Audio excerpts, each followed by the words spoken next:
friends, it's Melanie K. Hughley here, mother to Maddie Hughley, a 2023 TikToker, and I'm here to talk to you more about flowers for our upcoming virtual tea. We love the Cypress Gems for so many different reasons, but one of our favorite events is our annual tea. We're not going to let COVID stop the fun though. Even though it's virtual, we want to encourage everyone to make their tea special at home. And so this is number 2 in a 3-part series of how to make centerpieces or floral arrangements for your upcoming virtual tea. So today I'm going to get started.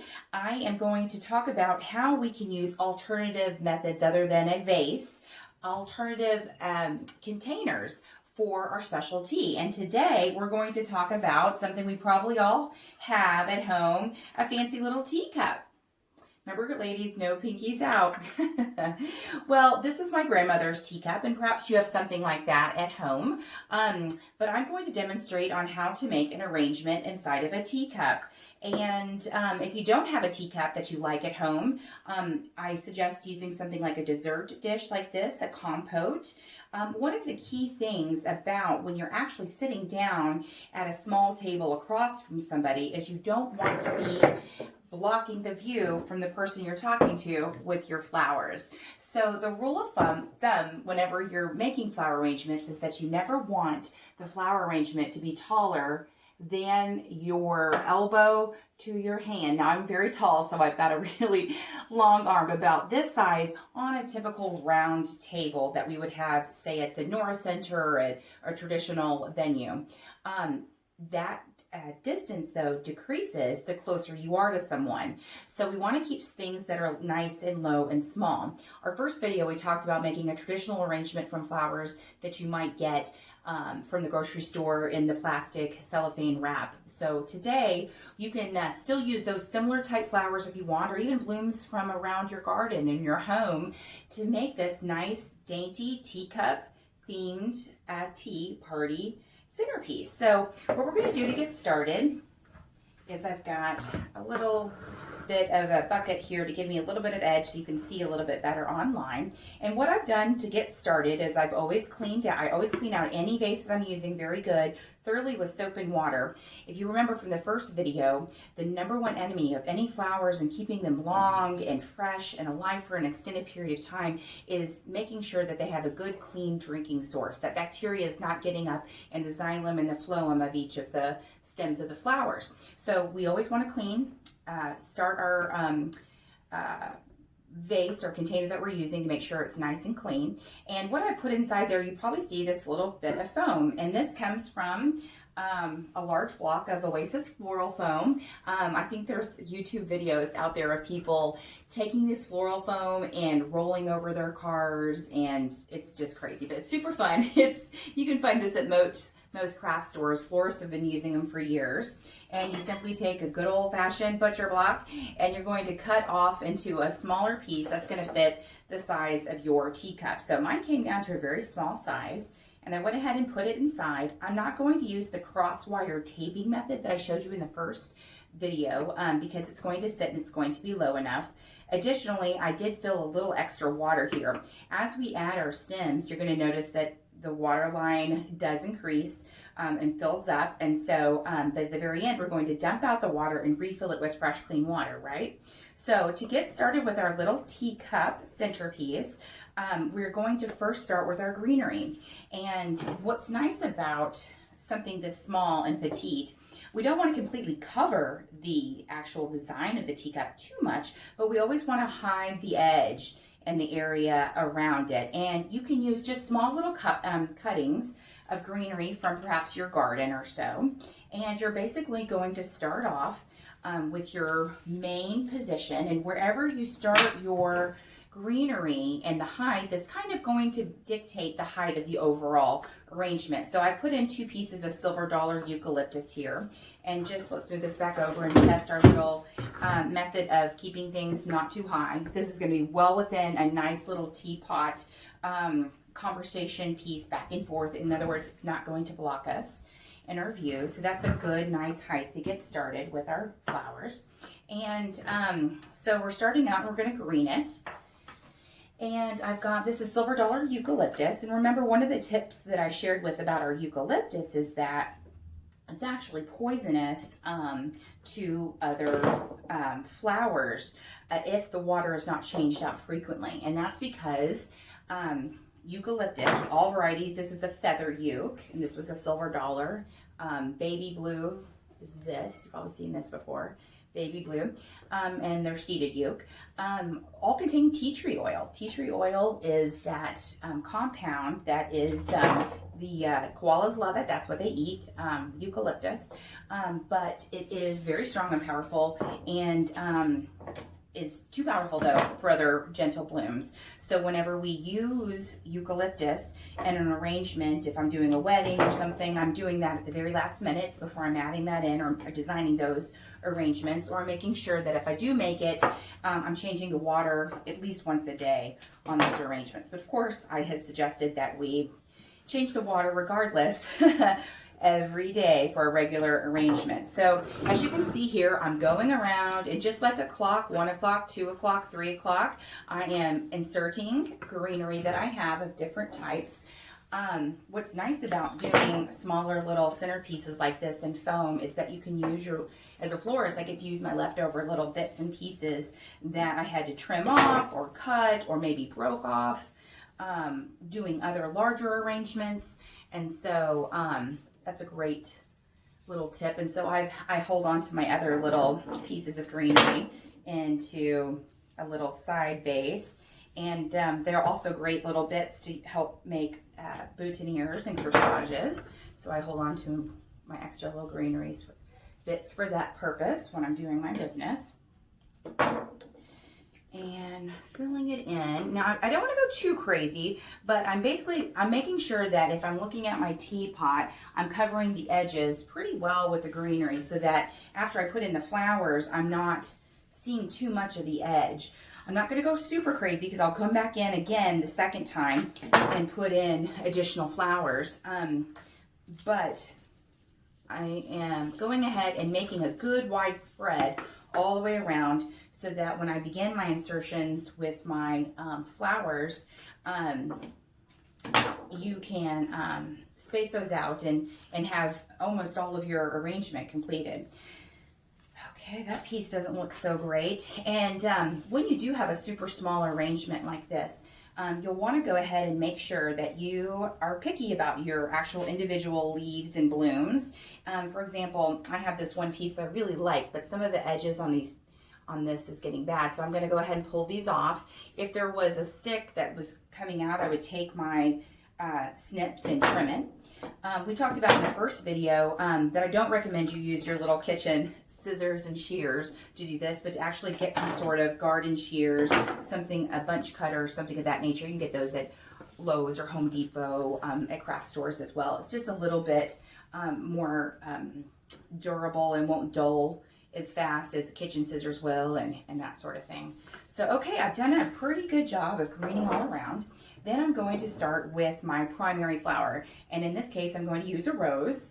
And this one actually was one that had broken off. Well, it had bent somewhat. You know, my roses usually come very long stems, 60, 70 centimeters or so like this. But sometimes when I'm inserting them in tall arrangements, they might bend somewhere. And I know that that's going to cause that potential bloom to potentially wilt or fade. And I don't ever want to deliver anything in that way. The other thing I'm doing here is, so I went ahead and cut it off and held on to it because I knew I'd be having this shorter arrangement opportunity. The other thing I'm doing on my rose is just a little tip here is I'm taking off what's called the guard petals. These are the outside petals. They get a little bit beat up, a little crinkled and crunched, and I don't pull them off until I actually design. You know, roses are protected when they're coming out in their blooms, and these outside petals are your first petals that are going to guard the inner side. And so as a designer, we go ahead and we pull those extra guard petals off when we're about to design. Additionally, one of the other tips that we've gone over in the first video, but if you haven't seen that yet, is that whenever we cut flowers, we cut at an angle. The reason why is we have a greater surface area for the flowers to drink. And then when I'm making my insertions, my first insertion, I'm going to do a little bit, not center, pole center, but a little bit off to the right. And I'm going to use 2 roses, one large white And I'll do one large pink. And you'll also notice I'm taking off the greenery. Do you remember why we take off the greenery? And that's because anything that falls below the water line, will start degrading and causing bacteria growth. So we don't want to have that at all. And so we're going to make sure that we remove anything that would fall in the water. This was a little too long, so I inserted it into the foam, and then I decided to pull it out. The funny thing is about foam, though, once you insert in that hole, it's really not going to drink as well. So I want to go a little bit over and use another section to insert my rose. And since there's just two here, and I think we need to round things off, I'm going to use a third rose, and I'm going to make somewhat of a pyramid. I'm removing the greenery down below. I'm removing the guard petals on the outside. Fun rose tip, that did you know that the rose petals are actually natural oil blotters for your skin. And so they'll remove, instead of that oil blotting paper that we all pay so dearly for from Ulta and whatnot, you can actually use rose petals. So if you were given roses, bonus. So that's a natural little tip and trick there. So here we have so far, and if you can see, I've decided to make it where it's going to be in a line. You could do a trio, but do you see how we're using a stair-step method similar to what we talked about in the first video? Your primary flower and then your secondaries are coming down. The reason we don't want everything to be completely the same is that it looks more like a hedge, like a garden hedge, bushes in front of your house. That is a look, but as far as centerpieces, by stair-stepping down, each flower gets a chance to shine, and you're able to see all of the flower in its entirety, and it can really shine that way. Okay, so now we're going to go to our secondary flowers, and my teacup was nice. I chose this pattern though because it had lots of different colors on it. So I'm going to go to my secondary flowers. I actually have some stems left over from some delphinium that didn't last as long as I wanted to. So they were a little bit droopy, and some of the buds down below got a little bit sad quickly. So I'm going to go ahead and take off the parts that look bad, but there's still a nice good little stem. And one way to take delphinium and make it go the extra mile is you can cut that in half. And so the way it works, that almost looks like, even though this had been the very tip top, and here it looks like that's the natural beginning and end of the actual delphinium. So I'm going to take these pieces and I'm cutting.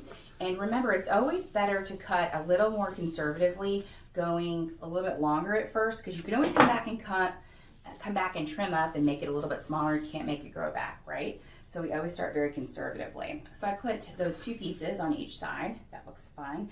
I'm looking at this today and I'm thinking this just does not look good. So I'm going to pass on that and throw that away. I'm not going to use that piece. Okay. All right, our next flower in line is going to be some of our chrysanthemum palms. I've got some fall colors. I've got this nice burgundy, some orange, and a little pop of yellow. And I was really excited about that yellow. Yellow is one of those natural colors that will catch our eye because we see it in bees and we see it with flowers. And it's one of those danger, be warning, be wary. And this pattern actually has that there. So as far as colors, just like if you're wearing an outfit and you have that pop of yellow, it's kind of like fun and playful. The same is true with flowers. And so having a pop of yellow in your arrangement is kind of a trick to keep things, not to say that it's dangerous or anything like that, but it draws our eye, naturally draws our attention. What? Yellow? Fun. And it gets our attention. So I'm taking these chrysanthemum moms, I've cut them down off the vine and making sure there's no greenery. And I'm going around and kind of filling in opposite of the roses, you can see here. And I only had about 4 good blooms, but that's okay. And I'm somewhat making it symmetrical so that each side would have, you've got your 3 roses and a few bits over here. Now I'm going to go into my orange, and then remember that we remove any of the greenery that's looking bad or looking a little bit wonky, because it's just going to continue that path of looking sad and bad and sad. So we don't want to put it in our arrangement.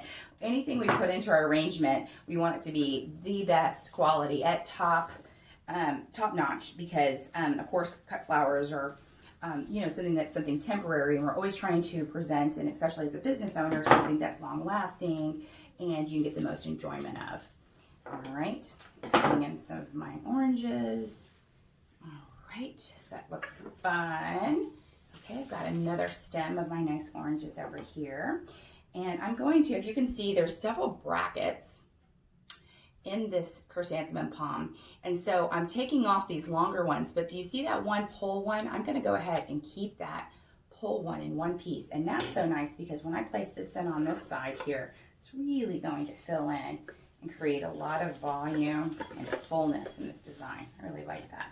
And then I'm gonna opt to keep these chrysanthemum palms on the same stick. Even though we've cut off that middle piece, I'm okay with that. You won't be able to see it within the greenery, within the nest of greenery and surrounding it. So that's gonna look really nice, filling in. Great, okay. Ooh, I had one more piece of delphinium in there. I'm gonna go ahead and snip it.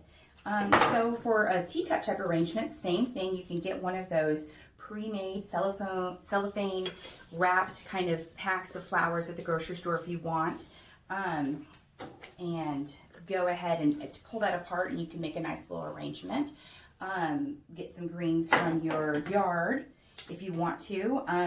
The hedge greenery, Pittosporum, ligustrum, those are all fun and easy bits of greenery that will last long and do well within your arrangement that you have. So don't be afraid to use those if you're just doing a little bit of something kind of fun and based from home.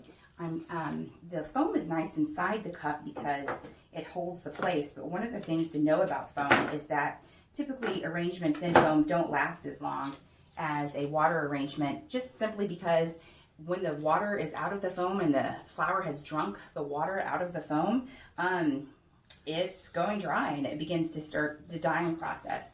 And so typically if a vase has water in it, you can see it in there, you can see that it's going down unless you are changing, regularly your flowers.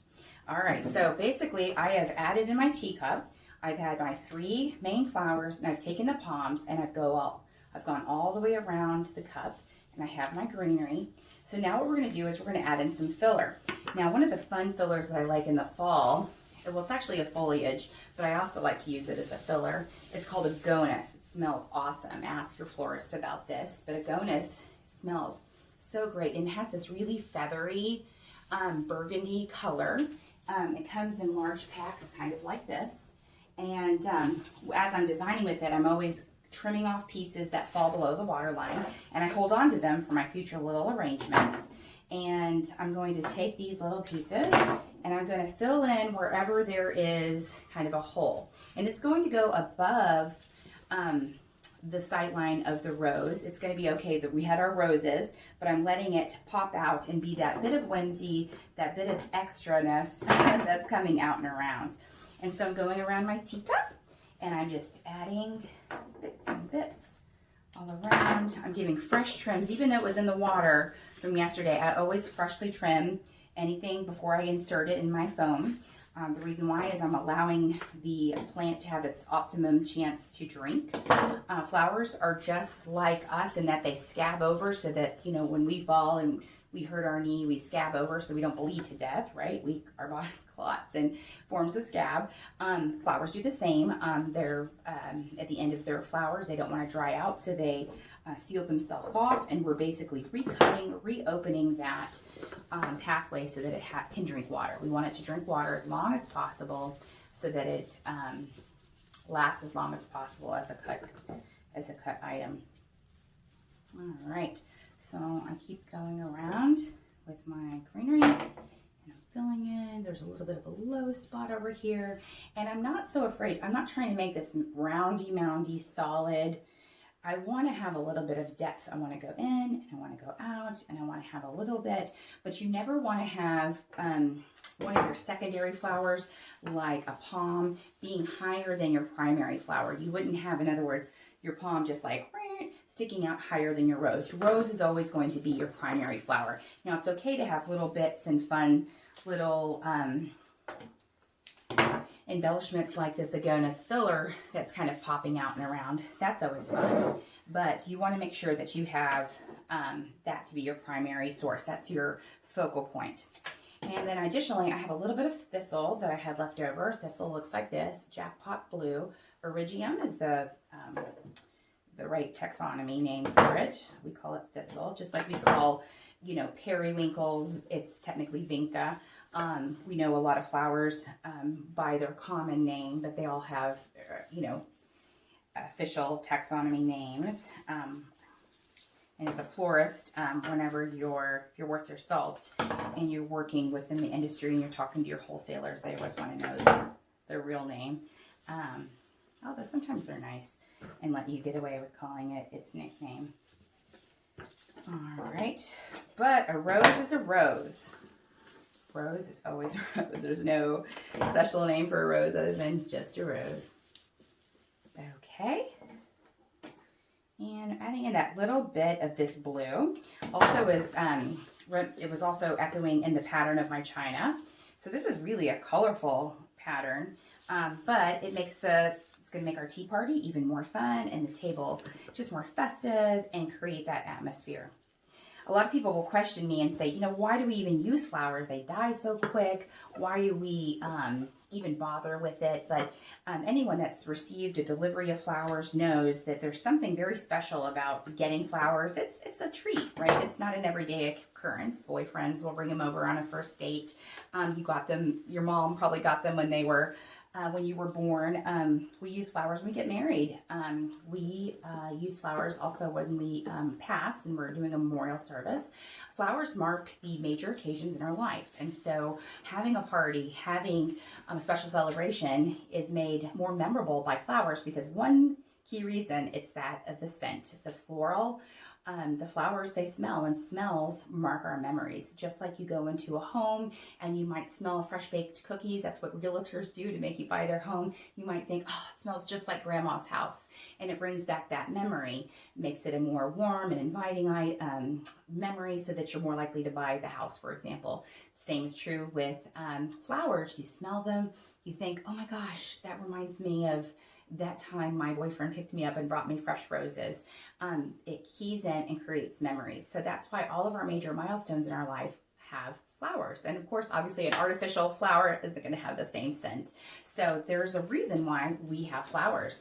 And also just kind of a fun little tip too, back in the in the Middle Ages, people didn't shower as often. And so a woman carrying a nice little posy or a bouquet of flowers, she could hide her nose into it very discreetly, and it would be a way for her not to smell everybody else in the room that was not as fresh or hadn't taken their weekly shower, sometimes monthly shower, right? So, all right. So that's why we do flowers. Okay, I have filled in, I see a little bit of a hole here. I spin around all the time too and double check, and I go back and add a little bit more, and I look at it and I think it could use a little something on this side.